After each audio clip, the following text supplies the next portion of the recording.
Yeah, exactly. And that was actually one of the rules that we were looking at. We heard of the 2% rule. A lot of people say they're satisfied with the 1% rule. So of course we were like, okay, we can do better than that. Let's find a 2% property.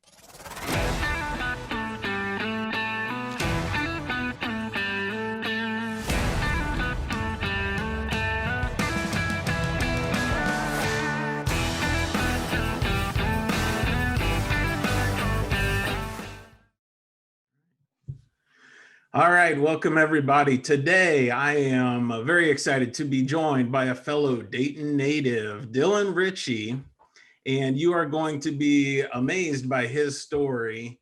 He is just crushing it right now. In this hot market, he is adding a ton of units. And so I had to, once I met him and heard details of his story, I had to invite him on because I know you all will benefit from his story as well. So welcome, Dylan. Thanks for joining me. Thanks for having me, Chad. Thank you again for this opportunity. Yeah. So, fellow Dayton native, local, I love it, and all about Dayton. Born and raised, Dayton, Ohio. I love it. I'm very glad to be here and investing here. Awesome. Dayton's an up and comer. We got good things ahead. Yes, sir. Yes, sir. I'm really happy to be a part of it. So, to give some context for everybody, you started investing about how long ago? I bought my first duplex actually in September of 19. September of 2019. So we are not even 2 years into this. Yes. And how many units do you currently have? I own 20, and then very soon we're going to be at the 24 mark. Man, that's awesome. Yeah, we're having a blast with it. All right, so fill me in. I loved when we were talking the other day. I loved the story of your first purchase, your residence. Yeah. That was it. So I'm still in it. We are actually shooting this in the house that I bought. All right, on location. On location, right? Ground zero where it started. So share with everybody what that process was like, because that was a unique one. Yes. So she's now my wife. Very happy to have her with us here in the background, as you can tell. So we were renting at the time, and still in the Dayton area, and our landlord was like, "Hey, we're selling this place because we really like you. We're going to give you 60 days notice versus 30 days notice, but basically in 60 days there's going to be a for sale sign in the front yard. How that works out for you is up to you."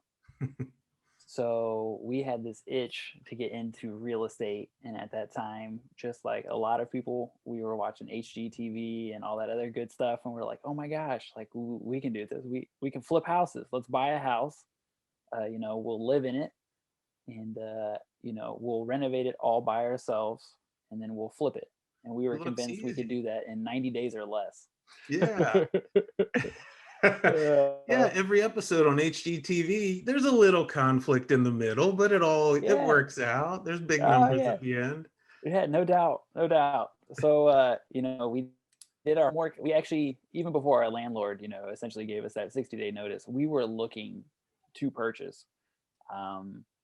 We had this idea that we were going to flip. Again, that's kind of how we started. So we had a couple markets we had our eyes on. So we ended up purchasing a home. We actually bought it in April of 18. And we bought this house. I knew, as it listed, I knew that area very well, kind of street by street area that I knew. And I knew when we bought it, it had at least $15,000 worth of equity in it. So again, we had this great idea that we were gonna live in this house. It's a 3-bedroom, 2-bath house. It has a rectangular floor plan as far as access goes. So we bought it, and we thought we could force the equity in it. So we had this stellar idea that we would, in the middle of this rectangle, put up 2 curtains. And when I say curtains, I mean like the commercial zipper curtains that you see to block off dust and asbestos and everything else in like a commercial construction zone. So we blocked off half the house, and we took it down to the studs. And at the end of the day, when we were done, we would go across on the other side of the curtain and kind of just dust, quite literally, whatever asbestos and everything else we were covered in on, and zip up that curtain, and we would go back to regular life until we went on the other side of the curtain. And then when we were done with that half of the house, we just turned the curtain around and we did the other side of that house. So Wow. I think the point that you and I connected on the most was my now wife, supported me in this journey all along the way. Even when there was some doubt in her eyes, I knew she still supported me, and she was a champ all the way through until we got to the kitchen. And her breaking moment was when she came home, and I was quite literally doing dishes in a couple of different 5-gallon buckets, and then just the mental breakdown happened. So That we was it. realized the live and flip strategy was not going to be for us long term. Yeah. Yeah. Yeah. Just, it's one thing to talk about the idea of living in one side of the house and working on the other for months, but living through it is a whole nother realm. Oh, and it took forever. It took forever. I'm fortunate. My dad is very handy. He's a union electrician by trade. He learned a lot of the other trades as he grew in his career field, both working in residential and commercial. So I'm very fortunate that he started this itch that I have, if you will, in real estate by doing the trades, as well as he flipped houses when I was younger. So he taught me a lot of stuff, especially I think at the first house we worked on, I was probably like 13 or 14. And, I was always holding the gun to the stick, asking a ton of questions, or side by side with him.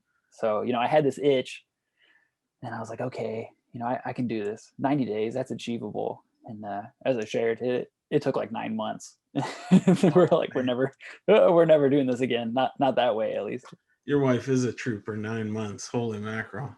Yeah. I Yeah. think that's awesome She's a though that champ. you grew up working on houses with your dad. I did similar thing. My dad was a buy and hold investor, and so I didn't think anything of it. I thought everybody was out, you know, working on rentals on the weekends and after school, and Yeah. that's really great experience. Yeah. Yeah. And it wasn't even, so I mean, he was flipping houses, but at the same time, I didn't realize until I was older, and we started to talk very openly. And I'm very fortunate. He was open about finances, personal finance, real estate, budgeting, all those type of things. He taught me at a very young age, and he actually showed me, his income, his credit, his statements, all those things. Um, so I didn't realize until I grew up that he was kind of deploying the same strategy every house that I lived at until I moved out on my own. He either bought some type of foreclosure and or I don't want to say fully distressed, like it's not like he was buying vacant properties and moving, my sister and I into them with him, but they were semi distressed, and he was doing the same strategy. He Sure. would work by a distressed property. We would live in it, and he would do a lot of the work himself on the weekends and evenings, and then he would sell it, and we would move again. So I kind of had that first thought because of him. But again, very quickly we changed. We did a hard pivot to the buy and hold, and let's play landlord instead of live and flip. Well, when you had this idea of the live and flip and you started telling your family and friends, what was the reaction of everybody else? Gosh. So the first reaction was, everyone, I said it at first, everyone's like, oh yeah, you guys are going to be like the next HGTV thing. That's going to be you guys, right? And then again, it was just a terrible, I mean, we learned a lot, but in summary, it was just a terrible experience. So then we went to, a lot of people just thought we were absolutely crazy, because my wife and I both worked 9 to 5s. We're nurses by trade. And now we are both actually in leadership and administration. So they were like, why are you doing that 40 hours a week and then going home and working with your hands? Like, a lot of people didn't understand, like, you guys make enough on the W-2. Like, why are Right. you even doing this? You're just write it out, wait till, 67 or whatever retirement age is now. So what was your why when you started? What kept you going in that 9 months of Yeah. living in a construction project? Yeah. I mean, very quickly, much kind of like the beginning of real estate, there's that analysis paralysis stage, but I knew Hales was going to be the one. So a lot of the whys, truthfully, thinking like a little old man, I was like, I cannot wait to have a family. I know this is going to create not only wealth for myself, but I like to use the phrase generational wealth. I'm not trying to do this just for Haley and I'm trying to do this for the next generation, and then so on. So as much frustration and everything we had, I'm like, I know what we're doing is going to work. And this is in that same timeline of that first property. I was like, we're not paying ourselves for our time, really. So I knew our budget was going to be just materials. So I'm like, I know we're going to create a lot of equity in this property, and when we flip it, we wouldn't have to pay capital gains at that time. So I figured we would just keep rolling it. That was the original thought, again, was to keep buying, living them, rolling over all that equity, and then make this big bolus. And then what we were going to do with it long term, I don't know, but I knew there was a lot of equity to be had.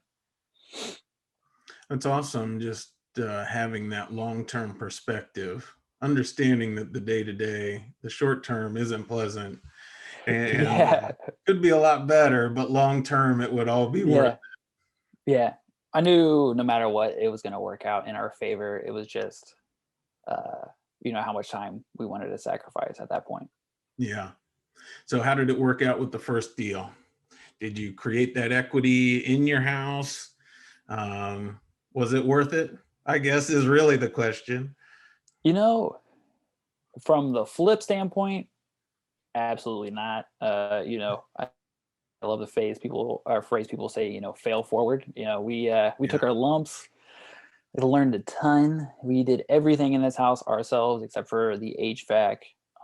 But quite literally everything else, from getting up in the vaulted attic and blowing insulation, some minor roofing, electrical, plumbing, all that we did ourselves. So as far as the education piece, I'm so glad we did it. As far as the flipping piece, we still haven't sold it, so I guess you could chalk that up as an absolute failure. But then we made this pivot to the buy and hold, and that's kind of where I think our story has really become. Yeah. I mean, we're having a blast, just having a blast. So what was involved with that pivot? How did you go from HGTV flip to Yeah, right. buy and hold rental in Dayton? HGTV, yeah, right. Yeah, how did you decide to give up your stardom? Yeah, Potential right, stardom to right, buy right. rentals? Man, we just looked at it and we're like, we did the timeline with it. We're like, can we continue to do this? Yes. Will we create this bolus of equity and continue to roll it? Absolutely. But then we just did the math. We're like, okay, we thought we would do it in 90 days. It took 9 months on this property, and it's not a big property. It's 1,400 square feet. It's 3 bedrooms, 2 baths in the grand scheme. It's a great starter home. But we're like, this is not sustainable. And for what we want to achieve, we just made it a timeline. And it's like, what we want and what's realistic with our timeline, they do not intersect when we want them to, unless we just give up everything as far as like fun, social life, family, all those things. And along the way, we did. I mean, in that 9 months, we were telling people no all the time. And then we started to realize like our phone quit ringing and people quit texting us to say, hey, do you want to hang out Friday or Saturday night? Because they knew, these two idiots are doing dishes in a 5-gallon bucket. They don't have time to go grab brews or go to a birthday party. We want to hang out with them. We have to help with the dishes in the bucket, right? Yeah. No one wants to go over there. Like they live on a slab, except for you can see the slab. Like there's no carpet and padding. It was super turn off for everyone else. So we just turned around and we're like, okay, I know real estate is what we want to do, but what other strategies are out there? So we began to educate ourselves, and that's when buy and hold and leveraging our W-2 as far as our ability to mortgage properties at first. And then that passive income, we're like, okay, so it became a math problem. Like, how many properties do we need? How much money do we need each property to make? And at what point does that intersect with what we want? And that was something we could actually get, on multiple fronts within an acceptable time frame on our part that, you know, we created that intersection. And we're like, let's continue to educate, but at the end of the day, let's do this. I think that's awesome. Just the fact that it wasn't that you were frustrated with the flip model and running away from the flip model. You realized that it wasn't going to meet your needs or your Yeah. aspirations, your goals, and so you found you were going towards the rental model that wouldn't fit your goals. Yeah, So that's great. absolutely.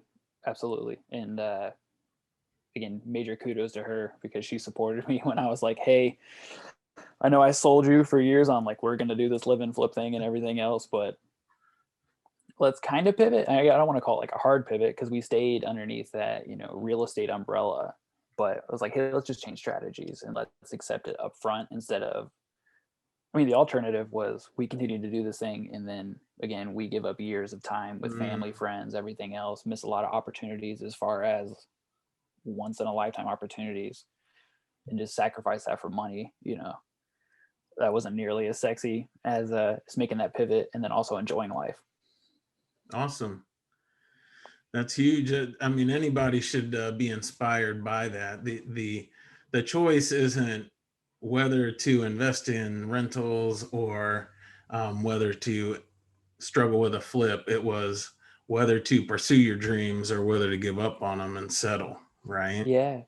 Yeah. So, And we really looked at it and we're like, okay, we can trade time for money and not enjoy it, or we can try to make a lot of money and use that to buy time to really enjoy ourselves. And that's kind of when this eyeball, you know, opened up, if you will. And we're like, okay, we can stay in this field because we love houses.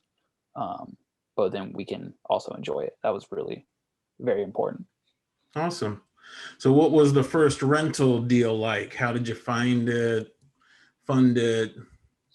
Yeah, yeah. So we bought the single family home in April of 18.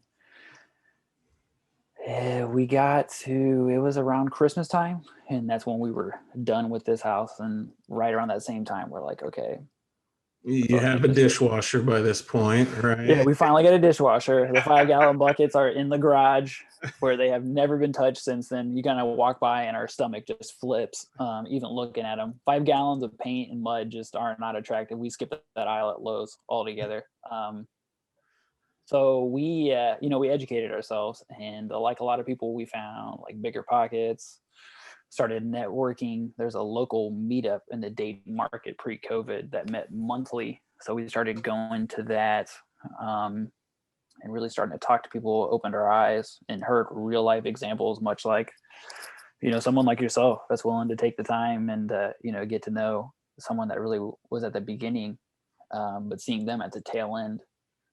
So we educated ourselves, had a little bit of analysis paralysis, admittedly. So we did not buy our first investment rental property until it was September of 19. So almost a year and a half later from when we bought the house we're still living in. We bought a duplex, and it met our criteria. The numbers worked.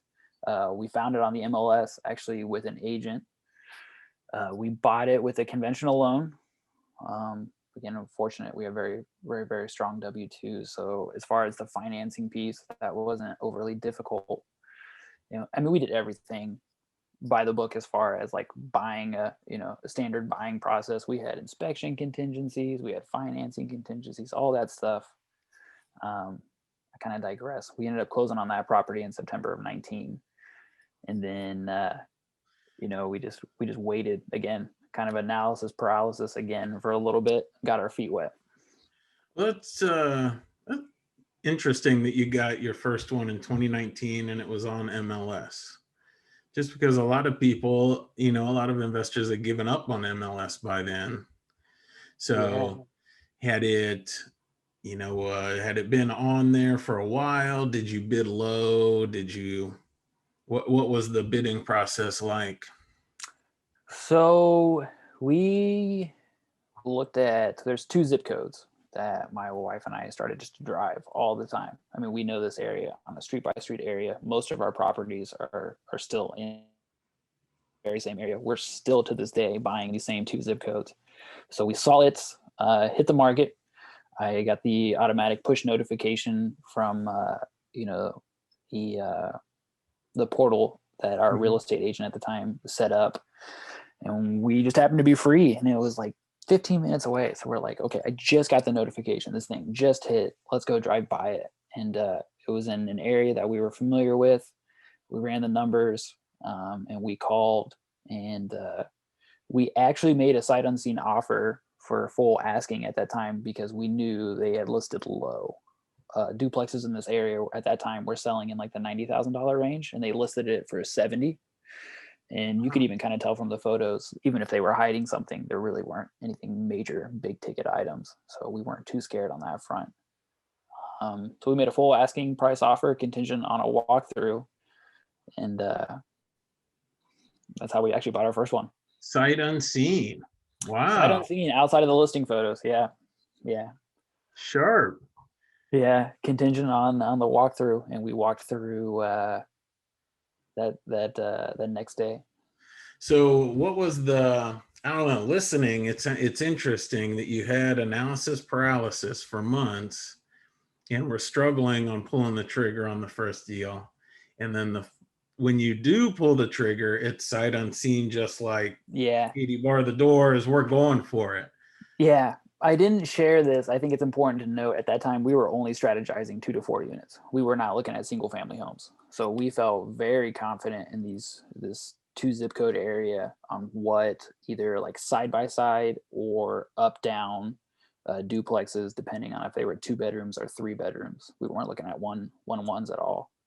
We felt very confident on what they were going for in the area, especially in decent like rental grade properties.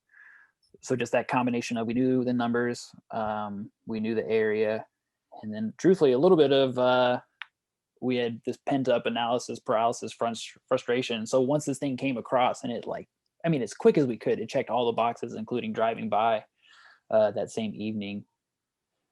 And I mean it, we drove by within like 20 minutes of getting that push notification. I mean, we were there. We were like, let's pull this trigger. So do you feel like your confidence in the offer was due to all of the analysis or months of looking at it, researching it? Absolutely. Sure. Absolutely. Yeah. Really being familiar with that area on a street by street area. Once we saw it hit, we were like, okay, this is a street we already know. There's no boarded up vacant houses or, really rough looking areas, if you will. So, I mean, as soon as it hit, we're like, we just need to see it with our own eyes. Otherwise, we feel very confident that this is going to work out for us. And so when you started telling family and friends that after the overwhelming success of your single family home, now you were buying a double, what was the reaction then? At that point, nobody really thought we were too crazy then. It hasn't been until like this last like 6-month window that people are like, no, seriously, you are both psychotic. What are you doing? How are you doing it? That kind of deal. At that time, like I said, we were talking about it with our family and friends for a year and a half. So if anything, most people were like, oh my God, finally you did it. Like, we're so sick and tired of you talking about buying a property. We're happy to hear you actually bought something, Yeah. So if anything, I think we got a sigh of a relief from most people, because like, we can finally stop talking about that. Somehow, I don't think you stopped talking about it though. Buying the first one, I doubt suddenly you stopped talking about real estate and buying deals. No, we hung out for a little bit. And then we bought our next one in, it was May of 20. Really? So there is a break between the first duplex and the next rental. Yeah, much like the first time, we're like, okay, we just made this pivot. We changed strategies. We bought our first buy and hold, and we were just waiting for the creditors to call and pull our note, or when are we going to go bankrupt, or when is the tenant stop going to pay rent, or when is this place going to blow up, or who knows, all those things that we were scared of. When's the 5 a.m., the house is flooding phone call coming, and none of those things happened. So we finally were like, okay, let's pull the trigger on another one. Sure. What was it like managing that first one? Was it That's a good question. At that time we had a property manager okay? right away. So we kind of had them lined up. We had a real estate agent that we were buying with, and then we had already vetted a property manager that we knew we were going to go with once we closed on something. So that, as far as lining that part up, that was pretty seamless. That part wasn't difficult. Sure. All right. So, how was it with the growth after that? Because I know the last 6 months has just been on fire. Like, at what point did you decide we're just going all in? Really? So we bought the next one in May of 20, and that was a house. Um, Actually, it was from like a personal relationship. Okay. So we bought that house, and then we started to manage that house by ourselves after we turned it, and that was actually a pretty simple deal.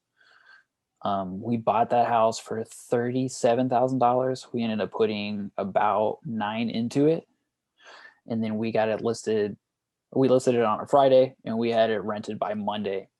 Um, and then we were just like, okay, this makes sense. Like, we can really do this. So So, okay. So your purchase was, would you say 37? Is that yep, right? Ballpark. Put nine yep. in, so you're 46 all in. And what was the rent when you rented it? 850. 850. Yeah, Nice. yeah, yeah, So that is just shy of 2%, right? yeah. Pretty close. Absolutely, pretty close. Yeah, Pretty close. that's awesome. Man, I talk to a lot of people and they they talk about the 2% rule like that's looking for a fairy in the forest or something, like those deals don't exist in this hot market. So I think that's awesome. Just a Yeah, year ago. Yeah. yeah, exactly. And that was actually one of the rules that we were looking at. We heard of the 2% rule. A lot of people say they're satisfied with the 1% rule. So of course we were like, okay, we can do better than that. Let's find a 2% property. And again, it was a personal relationship. So as far as buying it, it was very seamless. We didn't have to have an agent. We lined it up perfectly. We made it a win-win for the lady that we bought it from. I have known her since I was, I don't know, maybe 13 or 14. She was actually moving in to live with her mother, who had quite a bit of health issues and required, hands-on care around the clock. So she was doing right by her mother, and she was honestly ready to give the house back to the bank. She was really frustrated because she was staying at her mom's house all the time, and she was coming back to the house that we bought simply to shower and make sure, nobody busted out a window or was scoping Wow. out the house. And What was that like when she reached out to you? How did she know you were buying? I actually, her daughter, who I'm close friends with, reached out to me, and she knew we had bought this duplex, which was 5 minutes away. And I think we had made a Facebook post at that point, like real rookie, just like 2 sentences, 3 sentences, like anyone trying to sell a house in these 2 zip codes, hit me up. That was like the extent of our marketing. What a post. Totally Yeah, effective, right? yeah, it worked. It worked. Yeah. Like 2 weeks later, I get this Facebook message from. She was a good friend in high school at that point, and she was like, "No, You remember this house?" I'm like, "Absolutely." Like I absolutely remember this house. So I drove by and talked to her mom, and within 30 days we were at the closing table. That's awesome. Yeah, so many people I think get bogged down in the I need to do direct mail and a texting campaign and Yeah, all these yeah, complicated marketing strategies to get the word out. yeah. Really just the first step I think is just tell everybody that you're looking to buy a Everyone, house. everyone. Almost to Yeah. the point where be that annoying guy where they're like, dude, I don't want to be around Dylan because I know he's gonna ask me, do I know if someone owns a house in these 2 zip codes that wants to sell? tell everyone. Yeah, sharp. So where did it go from there? So we bought that house. Um, I'll look at my notes here. Yeah, we bought that in May of 19. So at that point, we're at 3 units, the rental units, and then 4 if you want to count our primary residence that we own. And since then, now we're into the 20s. So it turned into educating ourselves on raising private capital, to creative financing like seller financing. And we picked up properties that way between 3 and you know 20 or whatever we're at now. Just trying anything and everything. I mean, just being as creative as possible and talking to the seller and just asking them like, what's a win for you, and then making that win a win for us as well. And then from there it really becomes a math problem. It's awesome. So, I mean, a lot of people are scared of seller financing too. How do you get in contact with a seller to have So that initial discussion, to say, yeah, hey, what's a win for you? That's a great yeah, start, by the way. Great line. yeah, yeah. So we executed our first seller finance deal actually. That strategy, telling anyone and everyone what we do. So, when we first started this journey, people would ask, Dylan, what do you do for a living? And I would say, I'm a nurse who buys houses on the side. Now, when everyone asks me, Dylan, what do you do? I just tell them I'm a real estate investor. If they find out I'm a nurse later, great. If not, I'm a real estate investor, and that's what I want you to know me as. So I already had that mindset, and I was actually at a get together for my grandmother, who is in her early 80s, Grandma Patty. Shout out to Grandma Patty. All So right. we're at this get together, and somebody who I had not met is asking me, "Hey, what do you do?" And I told him I was a real estate investor, and while they didn't have any properties or anything, it turned into a pretty cool conversation. Well, there was a gentleman in the room who I knew of. I could pick him out of a lineup. I could tell you his first name. I've been able to identify him almost my entire, youth through adult life. But I had no idea he owned a ton of property. So his ears stuck up across the room. I didn't know this, but he was kind of eavesdropping. So when I ended this interaction with the man I was talking to, this guy named Dan came over to me and was like, "Hey, I heard you talking. You're trying to acquire properties and scale, your business. I just happen to have, a decent sized portfolio, and I'm ready to sell. Like, would you be interested in grabbing breakfast and talking about it?" So that was, I think, like a Thursday or a Friday, and then I spent like 3 hours with him the following Sunday at Panera, and we pretty much came to almost a verbal agreement, plus contingent on walking through them after that first little get together. Awesome. Yeah, Man. yeah, So I mean, there had to be a mental, I'm just thinking of, analysis paralysis before each deal. And all of a sudden, the last 6 months, it takes off and you're telling everybody and talking to sellers and negotiating creative deals. What was was there like something that happened or a spark or a moment that yeah. the floodgates opened? So I would contribute it to probably 3 things. One, my father and his little background, the whole real estate thing, and then now that I understand a lot in this moment, he's been kind of inadvertently training me for this. He's a big wheel and deal guy. He's phenomenal at it. It's an art. Again, shout out to you, Dad, John Richey. You're killing it as far as that front goes. I remember him buying my first car at a swap meet, and this like little light bulb went off. I just remember watching him haggle with this guy back and forth, and it was just beautiful. He bought me this 1964 Pontiac Catalina, my first car, which was a boat, by the way. If you look up this car, everyone, Google it when you're done. 1964 Pontiac Catalina. It's as big as my house. So I watched him haggle with this guy, and I've always had that itch. That paired with, I met one of my best friends, Ryan, who is just killing it in this local market. I met him at this time frame, and he's buying like 100 houses a week or something stupid like that. So my fears of buying one or two at a time were like, okay, if he can do that, I think I can figure this out, you know. Um, and then finally it was just kind of after having a couple of them and realizing this is not that bad. Like houses don't blow up spontaneously. They don't spontaneously flood. People don't enlarge, call you all the night throughout the night. You know, all those three things lining up was like, let's just jump in. The only thing I'm afraid of is, you know, disappointing myself. So let's just line these things up. Like I have the support, I have the funds. Let's do this. Awesome.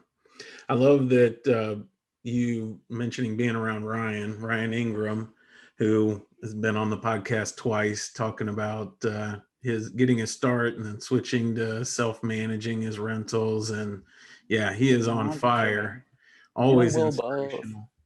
I love those guys to death. You know,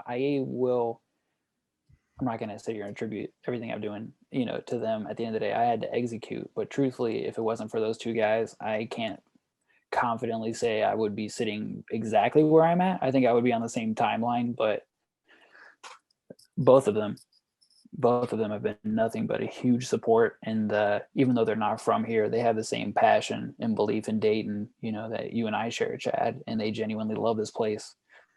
So that passion for the local area paired with the passion of real estate, it just having those two guys in my corner, it's just been, That's huge. I you feel can't calculate it. It's just been huge. Yeah. And I really think so. The 100th episode of the podcast is coming up. And so I've been Nice. thinking about, like what are some of the major themes that have been going over and over in all these episodes? And being around people who are further along than you is probably the number one thing that comes up in all of these interviews. Yeah. Just Yeah. that growth and being able to get ahead faster was due to being around somebody who'd already been through it or was a little further along. So Absolutely. Absolutely. You know, I kind of kicked myself in the butt. I met Ryan. I was in the same room as Ryan, that local real estate meetup that we mentioned earlier. It was monthly. It was the first Monday of the month. I saw him there probably 4 or 5 months before I even approached him. And then even when I showed up, I was just got that scared guy. I was just sitting in the corner, creeping on everyone, like trying to eavesdrop every once in a while. Wouldn't really introduce myself. Again, I was a nurse who kind of bought houses. I was not a real estate investor. I didn't believe in myself really that much at that time. So it took, you know, the courage, and eventually I approached him and I was like, "Hey, let's go to lunch, man. Like let's figure out a good time for that." And, you know, that very first lunch, he was like, "Dude, you get this. Just pull the trigger, you know, quit being a wuss. Honestly, you know, you know what you're doing, just get it done." And and I so still talk to him every day. it's awesome. And he wasn't put off by you asking him to go out to lunch, right? He wasn't offended by you asking him. No, he's great. Yeah. He's great, man. And I He is think, so approachable. You know, even if he kind of chuckles, it's one of those things like he's laughing with you. He's not laughing at you. And he does a really good job of building people up.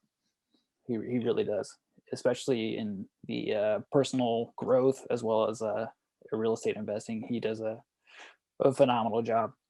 awesome. Well, and I feel like so many times people, feel intimidated by reaching out to other investors who are further along.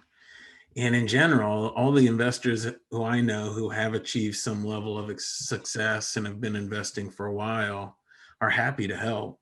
Yeah, They're glad to share what they've learned and encourage others who are starting. And there's really no need for that intimidation. not at all. I don't think I've ever been told no. You know, I mean, I've had people say like, "No, I'm ridiculously busy because I own this business as well as like 10 other businesses or whatever. Like, I can set up a phone call with you. Unfortunately, you know, I can't set aside an hour and a half and go to lunch or something like that. But Yeah.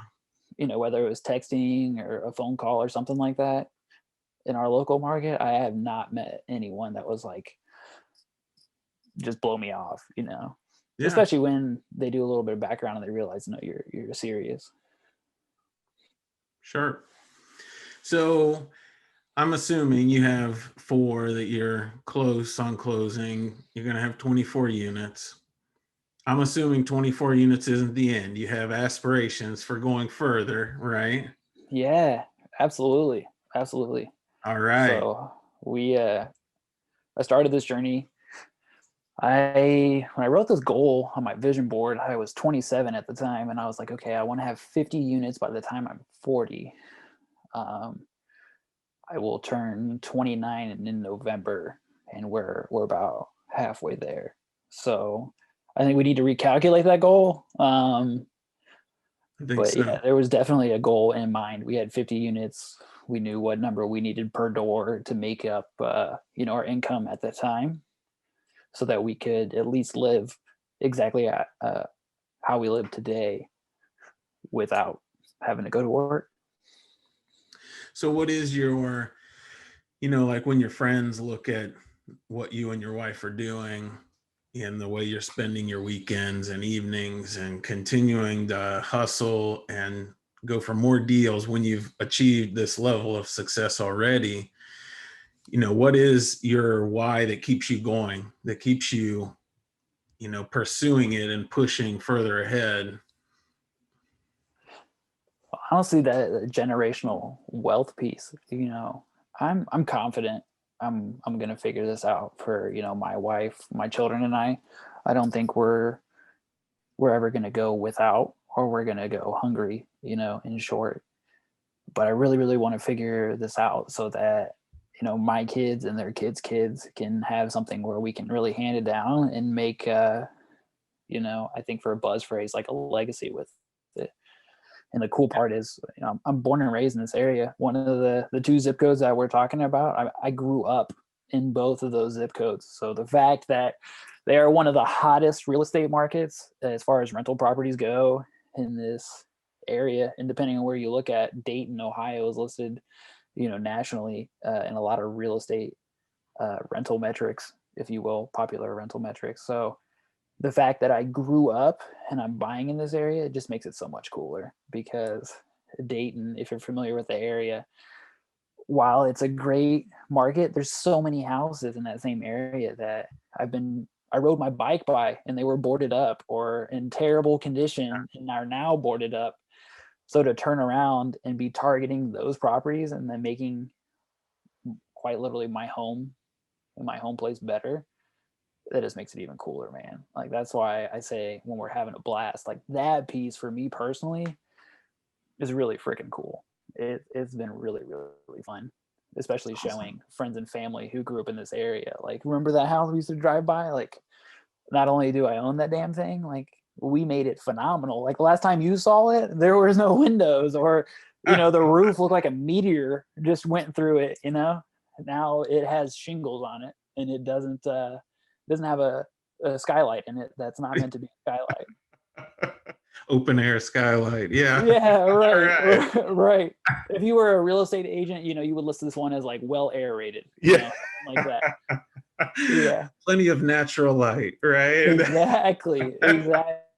Yeah, right. Captures the elements year round. Yeah. So I'm sure that there will be plenty of people who listen to this podcast who may be in their 20s, struggling. Maybe they have aspirations of building a portfolio or, getting that start into real estate. What would be something, a word of encouragement you would give to them? Like most things, you definitely need to do your homework, and you need to understand, what your market, especially if you're going to target real estate, you need to know what your market's like. I think you need to pick a niche. Do you want to do buy and hold? Do you want to do flip? Do you want to, there's a bunch of other creative strategies without going too far in the weeds. I think you need to pick one area. But once you do your homework and everything else, I think it comes down to that next step is talking to the Chads and the Ryans and everyone else and really getting their story. And then, the last step is just pulling the trigger. You really got to jump in. Just get that first one.